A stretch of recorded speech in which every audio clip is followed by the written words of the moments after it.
Hi, this is Dr. Perry Carpenter. I'd like to thank you for taking the time to join me on this week's video. On this week's video, we're in session number 3 of our special bulletin, our special update regarding the new medical legal fee schedule, which is scheduled to become implemented in just approximately 2 weeks from the date of this recording. So we're on a last-minute countdown, and I want to share with you some of the new revelations that have become known about the new medical legal fee schedule so that you can properly prepare and properly change your procedures for April 1st and there beyond.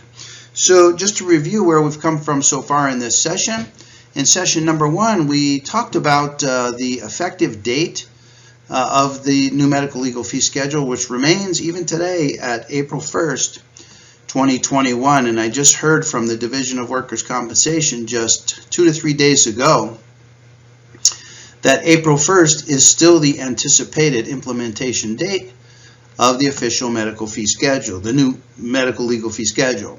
So it's coming, and you need to make the changes now so that you're prepared for your very first evaluation after the 04/01/21 effective date of the new medical legal fee schedule. And we spent quite a bit of time talking about the need for the new medical legal fee schedule. And we talked about how the new medical legal fee schedule serves the incentives of both the claims payers on the one side and the qualified medical evaluators on the other side. And in some circumstances, the incentives of these opposite parties coincide and align. But in most circumstances, the incentives of both parties clash and collide and are very dissimilar enough to cause what I anticipate to be unhappiness on both sides with the new medical legal fee schedule. And we talked about that at great length. And just to review here, the overriding incentives of the qualified medical evaluators is to be paid more. Is to be paid more money. And the reason for that is the medical legal fee schedule rates of reimbursement have been stagnant since roughly around 2006. And this is now being recorded in 2021. So for greater than 15, 16 years, qualified medical evaluators haven't had so much as even a cost of living increase. The fee structure has been stagnant for approaching now 2 decades. Well, so the qualified medical evaluators are insisting to be paid higher, more reasonable rates of pay commensurate with the increases in the cost of living. And a pay raise for qualified medical evaluators was mandated by the state auditor, who conducted an audit of the Division of Workers' Compensation in around November of 2019. So all the parties in the system are clamoring for a raise for the qualified medical evaluators, and no one is more eager for a raise in pay than the qualified medical evaluators. So that's the incentive on the side of the qualified medical evaluators. On the other side, the claims payers, they're looking to gain some from the new medical legal fee schedule as well. And they're looking, number one, to gain some standardization in the rates of pay for qualified medical evaluators. So that's one thing. And number two, they're hoping to improve the content and quality of the qualified medical evaluators' work. In other words, the claims payers, and I sat with claims payers during the medical legal fee schedule. The claims payers were all around the room, all around the perimeter of the room, and each contributing their particular upsets with qualified medical evaluators. And universally among all claim payers, the upset had to do with poor quality QME reports. And the problem with poor quality QME reports is, number one, they still have to pay for a poor quality QME report, so that's one thing. And the second thing is that poor quality reports introduce unnecessary delays and unnecessary costs into the system.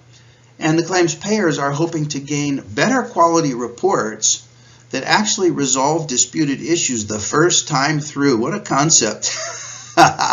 that a QME's report could actually resolve the issue the first time through, such that the QME doesn't strategically arrange a barrage of supplemental reports, a barrage of re-evaluations face-to-face, all in an effort to actually bring the case to a resolution. So the claims payers are looking to reduce costs, not so much by tinkering with the payments provided to QMEs, but by working with the QMEs to produce better quality reports for which they're willing to actually give us a pay raise.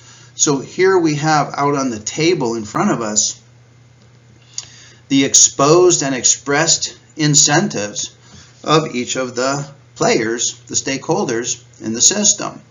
So then we went on, with that established, we went on to part 2 of our program to talk about the old codes, the old billing codes under the prior medical legal fee schedule, comparing those to the new codes that are offered under the new medical legal fee schedule. And we talked about each of the incentives that are built into each of those particular codes. And you need to be familiar with these codes because in 2 weeks they're going to be imposed upon us, and you want to be ready for them. In other words, you don't want to be behind the 8 ball spending unnecessary time and unnecessary effort on your evaluations for which you're simply not going to be reimbursed. The new medical legal fee schedule is based on a flat rate reimbursement of the initial comprehensive face-to-face evaluation, for which is a flat fixed rate of reimbursement. So you don't want to be wasting unnecessary time, whereas under the old medical legal fee schedule, which had several time-based billing codes, we could afford to linger. We could afford to deliberate. We could afford to ponder. We could afford to research. We could afford to do whatever was necessary, even if it extracted or was very time expensive. We had that luxury built into the time-based billing codes, and those codes are now gone. So now under the new codes, regardless of the code, with the exception of the 2 time-based billing codes that are still in the new medical legal fee schedule, which is for depositions and sub rosa videotaping, which we're going to go over today, the other codes are all independent of time. So time is of the essence, and I shared with you how to shave time off of your evaluations under the new codes in the new medical legal fee schedule. In today's session, we want to finish up the 2 codes that we didn't have a chance to talk about last time, and I'll share with you the built-in incentives of both the claims payers and the incentives of the qualified medical evaluators under those codes. And then in conclusion of today's program, I want to share with you a couple of case examples for cases that we have scheduled now already after April 1st. So this is being recorded about 2 weeks prior to April 1st, and we're now scheduling appointments well into what will be the new medical legal fee schedule. Well, as we approach April 1st, we're getting a better look at how these cases are going to be evaluated. In other words, we're getting now the cover letters coming in from the parties, such as the claims payers and the applicant and defense attorneys. We're now getting copies of the medical records, and we're considering the page counts that are involved with the medical records, and we're getting a look in advance as to how these cases are going to be evaluated. And I have 2 cases that I want to share with you just to illustrate some of the decision making that you can go through prior to your upcoming evaluation so that you can proceed with the evaluation and conclude with the evaluation in a way that's still profitable for you under the new medical legal fee schedule. So with that as our introduction, let's begin today's discussion, which is session number 3, which is all about the new medical legal fee schedule. Okay, so before we get into the codes that we've yet to discuss in this series, let's talk a little bit more about this concept of incentives. I think it's very, very important that you fully comprehend the incentives of the qualified medical evaluators under the new medical legal fee schedule, and always be aware of the incentives of the claims payers also under the new medical legal fee schedule. Now, this concept of incentives is important for you to understand, of course, in the work that you do as a qualified medical evaluator, but it's also important for you to understand the incentive principle in all areas of your life. And I'm going to share with you an example outside of the medical legal evaluation aspect of life to help illustrate this principle so that you can apply this principle to your work as a qualified medical evaluator. And in our last two sessions, I shared with you some ideas and some passages from the book Freakonomics.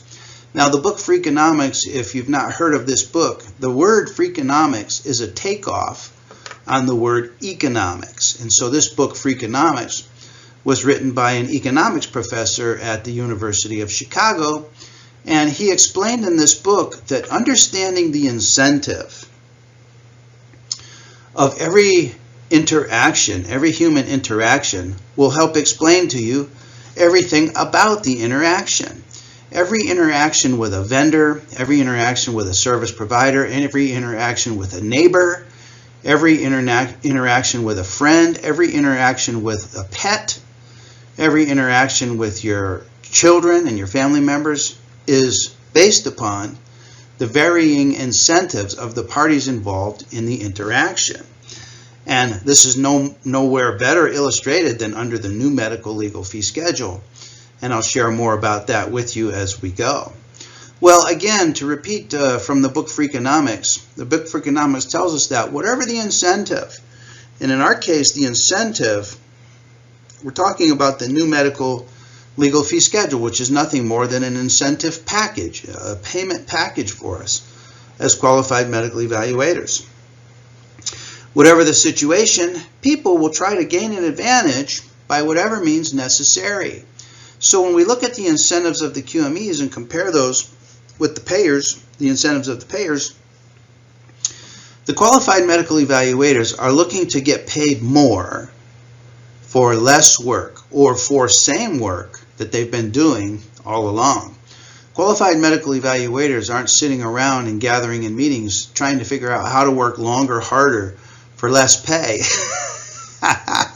They're sitting around discussing the exact opposite. Now, the payers have the opposite flip side incentive.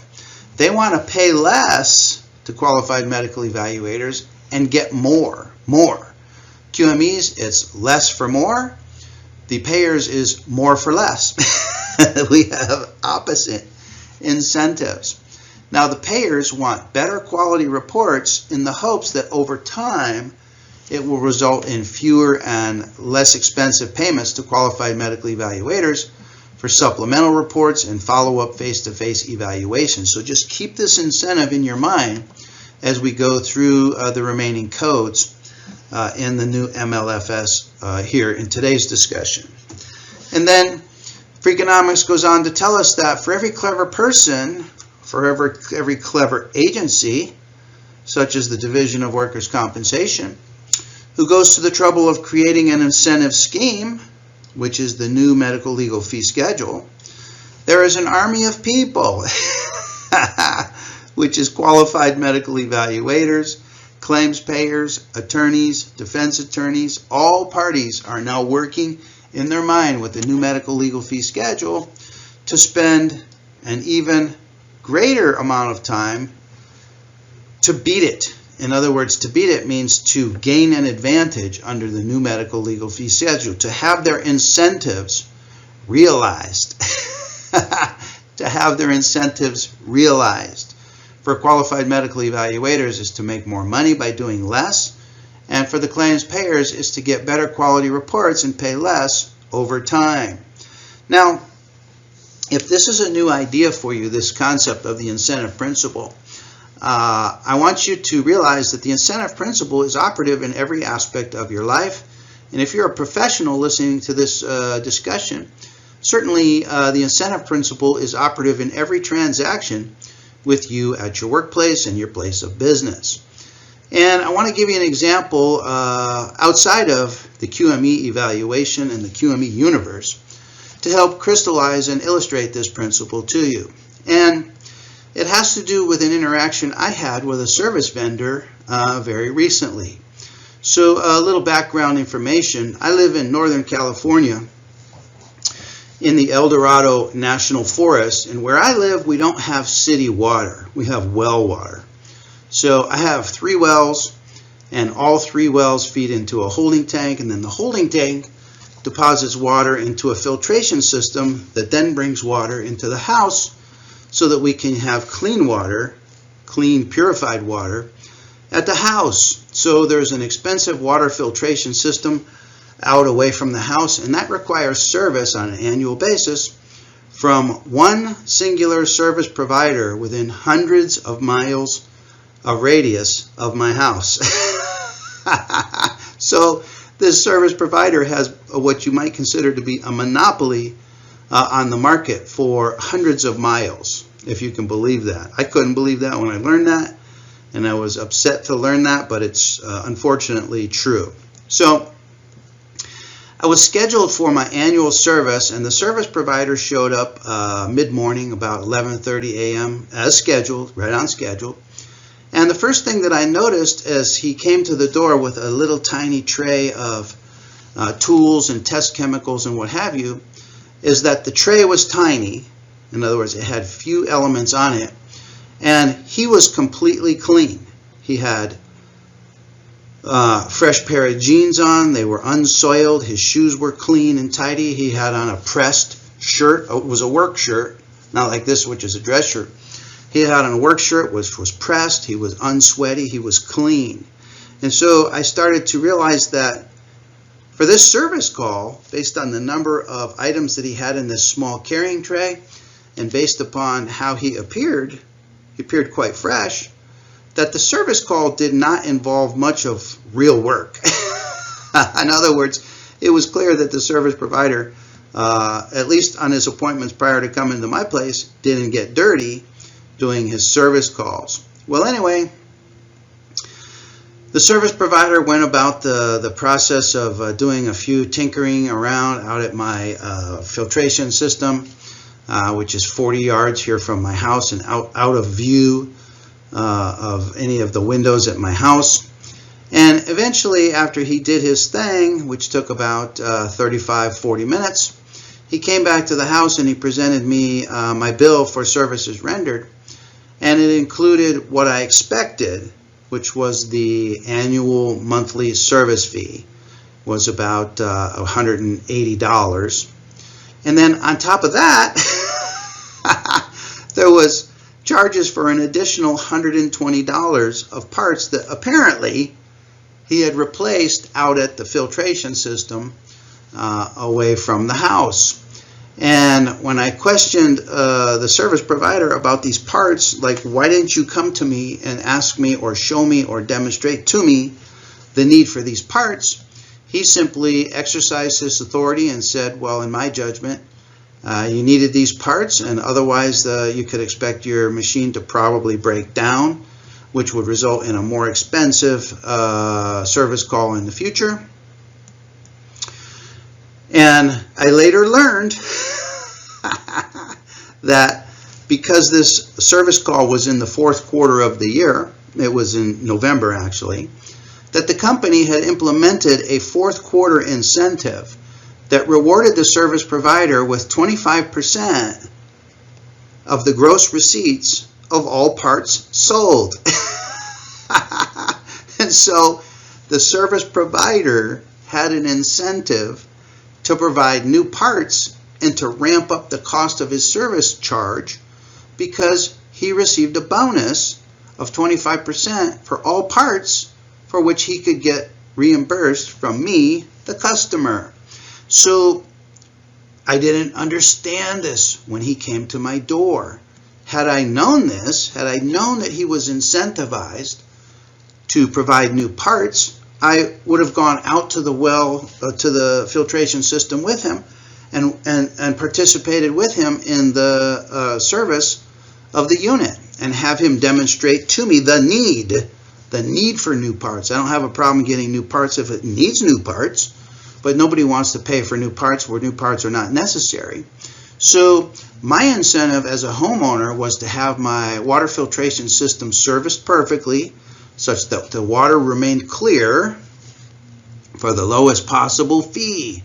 And he, as the service provider, had the opposite incentive, which was to do a very minimal service call for which he required very few tools, did not get dirty, never got on his hands and knees, didn't get his shoes dirty, didn't break a sweat. In other words, he was incentivized to come out and do the simple adjustments and tweaks to the system. Whereas anything that he discovered that would require him to get dirty or required more tools would require an additional separate fee, separate service call. So he was incentivized to do very, very little, and he was incentivized on top of that to provide parts that may or may not actually have been necessary for me because he was on a bonus system. Well, this is not all that dissimilar to what's operative now with the qualified medical evaluators versus the claims payers. Opposite and clashing incentives are now colliding, and they're scheduled to see who wins, to see whose incentives are realized on April 1st, 2021. So let's discuss those incentive principles and those incentives that are operative in the two remaining codes relating to depositions and those relating to sub rosa videotaping under the new medical legal fee schedule. So in our last session, we talked about 4 or 5 codes at the beginning of the new medical legal fee schedule. Today we're going to continue with the last 2 to 3 remaining codes that we've yet to discuss. Before we get to those, let's just summarize some of what we concluded regarding the prior codes that we discussed in our last session. So we began by talking about the ML200, the missed appointment call, and I'll just say a couple words about the missed appointment fee, which reimburses at just over $500. Now, I recently had a missed appointment under the old medical legal fee schedule. Now it's the old medical legal fee schedule. And what we did for that evaluation is we had confirmed the examinee to attend the appointment. The examinee actually confirmed to attend the appointment. And as we typically do, we confirm the examinee at 2 weeks away from the face-to-face, 1 week away from the face-to-face, and then 2 days prior to the face-to-face. And on all of those occasions, the examinee had confirmed his appointment. Now, in addition to confirming the examinee, we confirmed the satellite office location availability for the appointment, and they were confirmed. And we confirmed them twice. And we confirmed the interpreter for the appointment, and we confirmed the interpreter twice. Now, mind you, each of these confirmation phone calls requires at least one, sometimes multiple attempts, correct? It can take multiple attempts to get an interpreter confirmed for an appointment. And the point is, we had much time, much effort, much energy invested in the confirmation procedure, and we succeeded on all counts, except for reasons that still aren't known, the examinee failed to show for the appointment. Well, under the old medical legal fee schedule, we billed a $400 missed appointment fee, which doesn't even come close to reimbursing us for our lost efforts and our lost opportunity. Lost opportunity, meaning we could have seen somebody else, we could have seen clinical patients, we could have done 1,000 things, we could have gone sailing for the day. For all anyone cares, it's our business how we spend our time, correct? And we received a $0 reimbursement for the missed appointment fee because no fee is required under the old medical legal fee schedule. So think about how this changes under the new medical legal fee schedule. Under the new medical legal fee schedule, we receive a $500+ reimbursement for a missed appointment call. So guess what? All of the confirmation procedures are no longer on us. It's up to other parties, the claims payer, the applicant attorney, the defense attorney. It's up to them to go through the confirmation procedure, because if any one of those aspects fall through, if the interpreter fails to show, if the examinee fails to show, the examinee fails to show on time because he wasn't confirmed 9 times to show up at 9 a.m., and so he shows up at 9:30 a.m., guess what? Then we receive a $500 reimbursement rate for that missed appointment. So the incentive for the qualified medical evaluator has completely flipped under this code. No longer are we incentivized to confirm to get the examinee to the appointment, because we get reimbursed somewhat handsomely, $500 for a missed appointment. So if the examinee fails to show, or the interpreter fails to show, no skin off our back, or I should say it's less skin off our back. So that's good news under the ML200. The other codes that deal with the evaluations, the initial evaluation under ML201, the follow-up under ML202, and the supplemental report under ML203, each have their own built-in incentives for the qualified medical evaluators as well as the payers. And for qualified medical evaluators, because each of these involve a flat rate of reimbursement unrelated to time, for QMEs, speed is the order of the day. Speed, minimizing time invested in the initial evaluation, minimizing time invested in the follow-up, minimizing time in the supplemental report.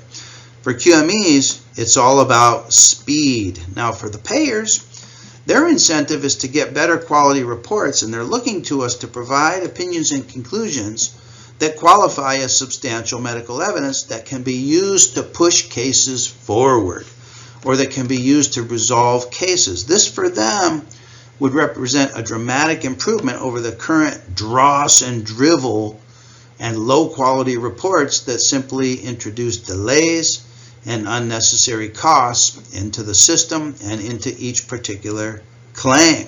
Okay? So the compromise, the way both players and parties win under the new medical legal fee schedule, is for qualified medical evaluators to get good at producing high quality reports. This will allow the claims payers to realize their incentives, okay, to get good, to produce opinions and conclusions that resolve disputed issues, but to do it quickly, to do it fast, to develop systems for resolving recurring issues that we encounter in every single evaluation. To get good and to get fast. If we can get good and resolve disputed issues, the claims payers will have their incentives realized. If we can do it fast, we can maximize our hourly rate under each of these particular codes, and our hourly rate is calculated to be at approximately $325 per hour. $325 per hour under the new medical legal fee schedule. So if you do the math, you can determine how much the new medical legal fee schedule allocates in terms of time for each of these distinct billing codes. Okay? So those are the evaluation codes. Let's talk about deposition codes and a new code which is provided to us to compensate us for our time involved with viewing sub rosa videotaping. Okay, so under the new medical legal fee schedule, we have a code that reimburses us for depositions or other medical legal testimony. And we have a new code that reimburses us for the specific activity of sub rosa videotaping for however often that occurs. Now, in my career as a qualified medical evaluator, I don't get a whole lot of sub rosa videotapings. I think probably last year I might have received, I don't know, 2 to 3 instances of sub rosa videotaping. So it's not an occurrence that happens often, but it happens often enough that it warrants its own specific and unique billing code, which reimburses us as qualified medical evaluators quite well for the time involved in reviewing those videotapes. So the ML204 is the code now that's going to be used to bill for medical legal testimony. And this code provides us a handsome raise at $455 per hour, almost double the prior rate of $250 per hour. So this is a handsome pay raise for us. And I was there at the negotiations when this rate of pay was agreed upon for qualified medical evaluators. And the reason that this code provides for a substantial raise, almost a doubling of the hourly rate compared to the old medical legal fee schedule, is because many qualified medical evaluators consider giving deposition testimony to be a stressful occurrence, a stressful situation.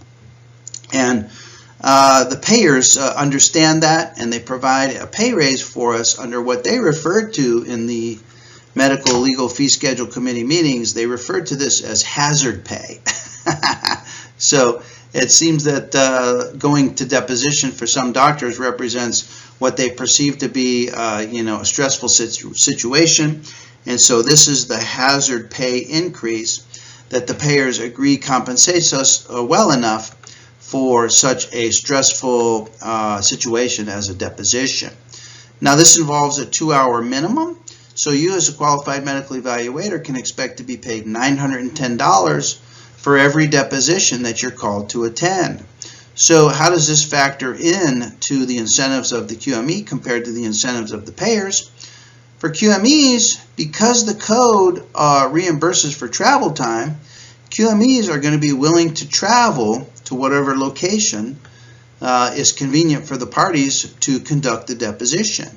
Typically within 25-mile radius of the evaluation appointment, QMEs are going to be willing to travel because the travel time is reimbursed at $450 per hour, and that's pretty good. That's pretty good for travel time. And then otherwise, throughout the deposition itself, QMEs are going to be incentivized to maximize their time involved with the preparation of the evaluation, and then also to maximize the time at the evaluation. And I had one qualified medical evaluator tell me, Perry, he said, I drink a lot of water. He said, I drink a lot of water. And it's not uncommon to have 2 or 3 bathroom breaks during the course of a scheduled deposition, all of which serves to maximize the time of the deposition, because depositions are now going to be reimbursed on a time-based billing code, which provides handsome reimbursement per unit of time. So how does that factor into the incentive of the payers? Well, I can tell you this. Payers are going to be requesting fewer and fewer depositions because they're so expensive. On the other hand, payers are going to be insisting to gain clarification from you on issues that they need help with, they need your help with, by requesting a supplemental report and then insisting that the supplemental report is simply a remedial report to obtain from you clarification on issues that you should have addressed the first time through. Does that make sense to you? Can you see that operative incentive on the side of the claims payers?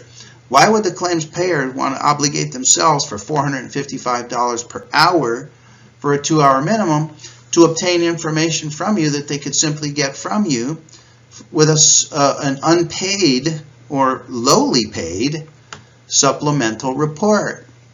So I'm anticipating that you're going to be scheduling fewer and fewer depositions as your reports get better and better, consistent with the incentives of the payers that have already been established and discussed.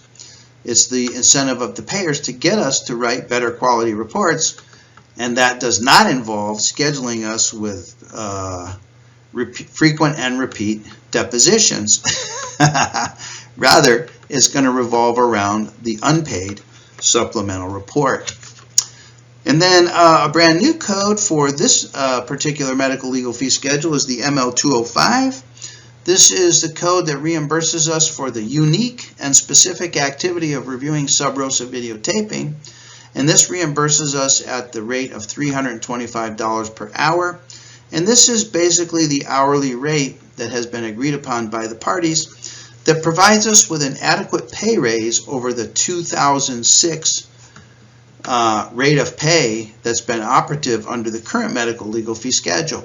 So comparing our prior hourly rate in 2006 to our new hourly rate in 2021, this is the increase in our hourly rate that basically brings our pay up to speed with the changes in the economy over this same period of time. So this code allows us to review sub rosa videotaping, and the QME's incentive is to prepare their findings and to write the report on the sub rosa observations during the time involved with viewing the sub rosa videotaping.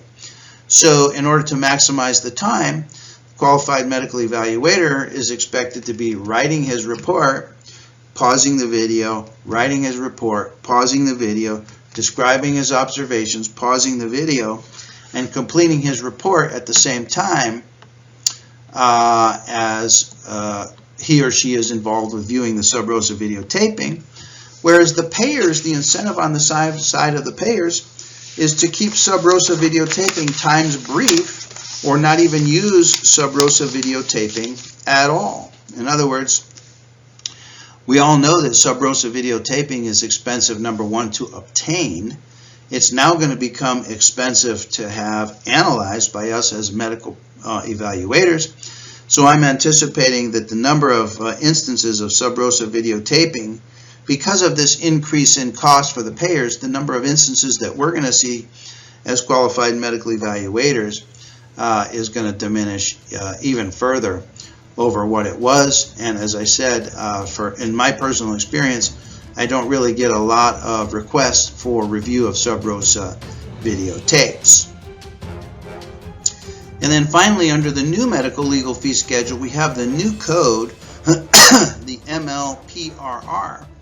And this is the code that we're going to use above and beyond any other code that we bill for to tell the parties how much they need to reimburse us for the pages of medical records that we reviewed. So under the codes ML201 and 202, when we have medical records greater than 200 pages, we're going to bill the MLPRR code for all pages above and beyond 200 pages.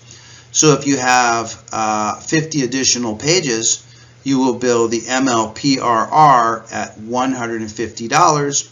That's $3 per page for 50 excess pages above and beyond the 200 pages, which is already included within the codes. For the supplemental report, we'll use this code, the MLPRR, for all pages greater than 50 pages.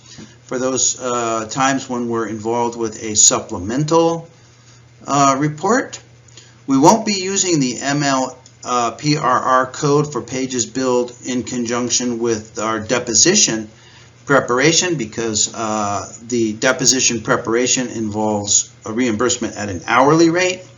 For all preparation, all review necessary to prepare for the deposition. But under the ML205 code, the sub rosa videotaping code, we can use the MLPRR code for any and all pages reviewed in conjunction with our review of sub rosa videotaping. So the incentives here with regards to the page count mostly lie on the side of the claims payers. In other words, the number of pages reviewed per evaluation, or per instance of billable instance, is not really under the control of the qualified medical evaluator. It's mostly under the control of the claims payer, and the claims payer is going to have some incentive, is going to have more incentive to properly prepare the medical records that are sent to the evaluator in order to minimize with a down arrow, minimize costs associated with the billing under this code. Does that make sense to you? In other words, the claims payers are going to purge the medical records, are going to clean the stack of documents that are sent to us to review in order to avoid having to pay us $3 per page in order to do it. In other words, reviewing how many? 10 pages of medical records, reviewing 10 pages of medical records at $3 a page could save the claims payer $30 per hour. How many claims administrators or office assistants at these insurance companies are making $30 per hour? Probably not that many. So it'll be much less expensive for the claims payer to have an in-house person to purge and cleanse the medical records prior to sending them to us, just in an effort to reduce costs on the review of records side of the billing codes under the new medical legal fee schedule. Okay? So with all those billing codes now established, I want to share with you a case example. In the beginning of today's discussion, I promised you 2 case examples, but I think one case example will help illustrate the principle and will save us time on this discussion as we are getting a little bit long here. So I want to share with you a case example that's coming up under the new medical legal fee schedule. And I just want to share with you how that case will be evaluated and compare the evaluation under the new medical legal fee schedule to how it would be evaluated under the prior medical legal fee schedule. And this will give us a sense as to how times and how costs are dramatically different under the 2 medical legal fee schedules. Now, I want to share with you an upcoming case that I have scheduled, which is going to lie within the new medical legal fee schedule. Now, not everything about the new medical legal fee schedule can be discerned and discovered until we have an opportunity to actually live in the reimbursement incentive scheme of it for a period of time. So not everything about our future evaluations are now known, but some is known. And I want to share with you what is known at least now, even before we're actually at the 4/1/21 implementation date of the new medical legal fee schedule. So upcoming in just a couple weeks, 3 days after the implementation of the new medical legal fee schedule, I have a reevaluation appointment scheduled. Now, the first face-to-face evaluation was on August 11, 2020. So this reevaluation is going to fall within 8 months of the first face-to-face evaluation. Now, under the old medical legal fee schedule, this evaluation would be billed under the old code ML 101. Now, ML 101 is a time-based billing code. So had this evaluation been scheduled on March 31st, 2021, I would be incentivized to spend as much time as necessary to fully resolve whatever the disputed issues are, and to take my time to do a thorough, adequate, comprehensive, complete, and impressive job.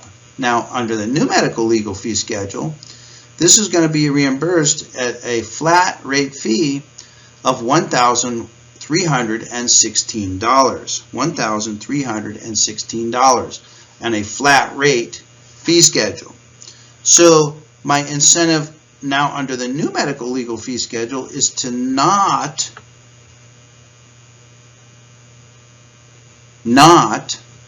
delay in the completion of the report. It's actually to expedite the completion of the report. So let's talk about just how to do it and just about where this evaluation is going under the new medical legal fee schedule. So under this fee schedule, I know that I received 176 pages of medical records. Now 176 is less than 200. A re-evaluation appointment, a new face-to-face evaluation appointment, includes up to 200 pages of medical records. So this is below the 200 pages of medical records. So I know there's no additional reimbursement for reviewing these 176 pages of medical records. So what is my incentive? my incentive is to go through these 176 pages and determine which of these pages are new, which of these pages are different from what I have reviewed with the initial evaluation, which of these pages are relevant to the opinions and conclusions of the reevaluation. Okay? Not all of these pages are significant. Not all of them are relevant. My job is to find out the relevant ones and then to use the information in the relevant ones. Well, in the 176 pages, there was a 3-page cover letter. There were 5 dates of service of records that were new, unique, new records. But those unique records were for dates of service prior to my first face-to-face evaluation, which was on 8/11/20. And then there were 7 dates of service following the face-to-face evaluation on 8/11/20. So these were potentially significant because they described events, described treatment after I saw the examinee for the first time. So in total, 5 plus 7 was 12 new entries into the existing review of records, 12 new unique entries. That consumed 40 pages of medical records. Now, the remaining 133 pages of medical records were included 15 duplicate dates of service, 15 duplicates. In other words, the claims administrator sent me duplicate records that I had already reviewed for my first evaluation. And then there was some mixed records of another employee mixed within this stack that was supposed to be related to Mr. Jones, but there was some records from Mrs. Smith included in this pile. Well, to sort and collate the medical records to determine which ones were related to Mr. Jones and which ones were relevant and new medical records, and then to read and input those 12 new entries into my report took 120 minutes. Now, under the old medical legal fee schedule, the time-based billing codes, I would already be at $500 of billing, 2 hours times $250. I would be already at $500 of billing for this 120 minutes of time spent in handling this mixed up batch of irrelevant medical records that the claims payer sent to me. Under the new medical fee schedule, I'm currently at $0 of billing value, but I'm down 2 hours of time in my time allocation under the ML202. The ML202 provides for approximately 4 hours to complete the evaluation. 4 hours, $1,316 divided by 4 is about $325 per hour. I'm now down 2 hours because this portion that I have highlighted in yellow, the sort and collate, was failed to be done by the claims administrator. The claims administrator has no incentive to sort and collate the records on her time, on her dime, because she has every incentive to send a stack to me and have me sort and collate it on my dime and my time. Now, the reading and inputting, I agree to do on my dime and on my time, but it's my opinion that the sorting and collating should be done by the claims payer, but under this code, the claims payer has no incentive to do that. They have every incentive to have us do that. So how do we handle that as qualified medical evaluators? Well, some of this is not yet entirely clear because we haven't lived under this system long enough to have 10 occurrences of this happen to us, but I can tell you that at least regards the 5 dates of service prior to the first face-to-face evaluation, I'm speculating and surmising and thinking that these dates of service probably aren't relevant, and they're probably going to be sections of the medical records that are going to be certainly expedited in my new review. In other words, how relevant are the events that happened prior to when I saw the examinee on 8/11 compared to the importance of the dates of service following the first face-to-face evaluation. I'm thinking that these medical records here can reasonably be sorted out of the stack and considered to be old medical records, not relevant to the current evaluation. I'm just thinking out loud here and thinking about how best to salvage this evaluation. I know that I'm now down 2 hours, and therefore my evaluation and my assessment of the injured worker has to be peppy, and I can afford to spend approximately about 2 hours now between both the face-to-face evaluation and in the conclusion of my report before my hourly rate under the ML 202 starts to unacceptably and dramatically plunge below that which is provided for us at approximately $325 per hour. So doctors, as we conclude today's program, I just want you to be impressed, or I just want to impress upon you the dramatic changes that we're undergoing under the new medical legal fee schedule, wherein time will always be of the essence. Even in those cases where we receive a huge stack of medical records for which we will get reimbursed $3 a page, which will impressively raise the absolute case value of the evaluation. Even in those cases, the review of records, for the review of records, time will be of the essence because we're not being reimbursed on a time-based billing code. We're being reimbursed on an absolute number of pages. So the quicker we can review those records and produce the review of records in our report, the higher will be our hourly rate, and that is our incentive. So I want to encourage you to think of your upcoming evaluations. Take your upcoming evaluations through the codes, do some math on the evaluations, and decide how best to proceed in your upcoming evaluation. And if you have any ideas that are new, that are different, that are specific to your particular evaluation that you could share with me so that I can disseminate it to other qualified medical evaluators, please share that with me by email if you would. And I'll make sure to assemble all of these considerations into an upcoming program as we more fully understand the impact that the new medical legal fee schedule is going to have upon us.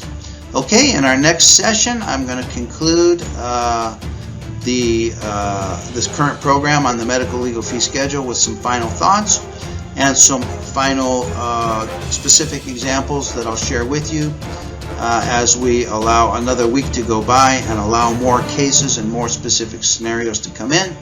I'll share those with you in our very next discussion. So for today, this is Dr. Perry Carpenter. I want to thank you for taking the time to join me on today's video, and I look forward to being with you on our very next video as well as we conclude our program regarding the new medical legal fee schedule. For now, I'm wishing you best of success in your career as a qualified medical evaluator.